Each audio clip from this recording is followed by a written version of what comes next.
ஆனால் இது என்ன பவுடர்னா அது? இது வந்து ஒயிட் பவுடர், ஒயிட் சுண்ணாம்பு, ஒயிட்.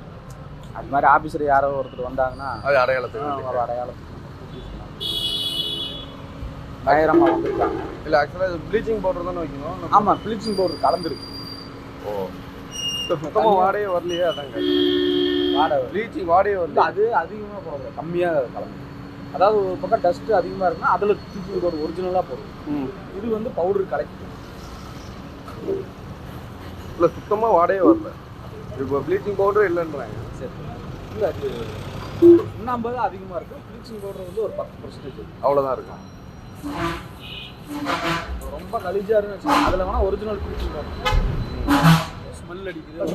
கிராமத்தில் போடுற பார்த்துருக்கீங்களா?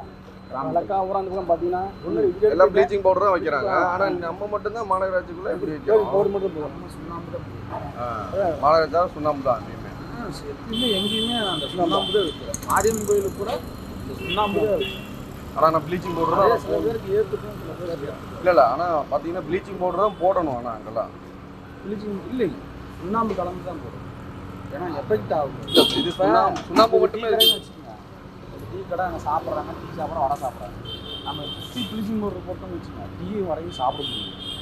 அது ஓகே. அது மாதிரி ஒரு காரமாக இருக்குது. இல்லை, டீ கடைக்கு ஓகே, நான் சொல்கிறது டீ கடைக்கு ஓகே.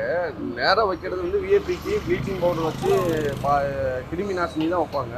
நம்ம வெறும் சுண்ணாம்பு மட்டுமே வைக்கணுமே, அதான் கேட்டேன் நான். கிருமி நாசினி தூவி தான் விடுவாங்க. சுண்ணாம்பு வச்சா நல்லா அழகாக இருக்கும். ஆனால் அது வந்து உங்களுக்கு என்ன காற்றுல பரப்பட ஈரமாயிடும். இல்லை, நான் என்ன கேட்குறேன், வைக்கணும் ப்ளீச்சிங் பவுடர் தானே வைக்கணும். ப்ளீச்சிங் பவுடர் கலந்து வைக்கிறீங்களேன்றேன், நீங்களே சொல்கிறீங்களா? அதுக்காக சரி, ஒரு இடத்துல இதுக்கு பதிலாக பக்கத்துலேயே ப்ளீச்சிங் பவுடர் மட்டும் வைப்பாங்க. வச்சோம்னா அதுக்கு இதுக்கு டிஃப்ரெண்ட் தெரியும். அப்படியே காற்று பட அது அப்படியே ஈரப்பாங்கி அப்படியே காணாமல் போயிடும். சரி, ரைட்டு. ஒரு தடவை கொரோனா வந்துச்சு. அப்போ நம்ம பஸ் ஸ்டாண்டில் என்ன பண்ணாங்க, பஸ் ஸ்டாண்டு ஃபுல்லாகவே ப்ளீச்சிங் பவுடர்.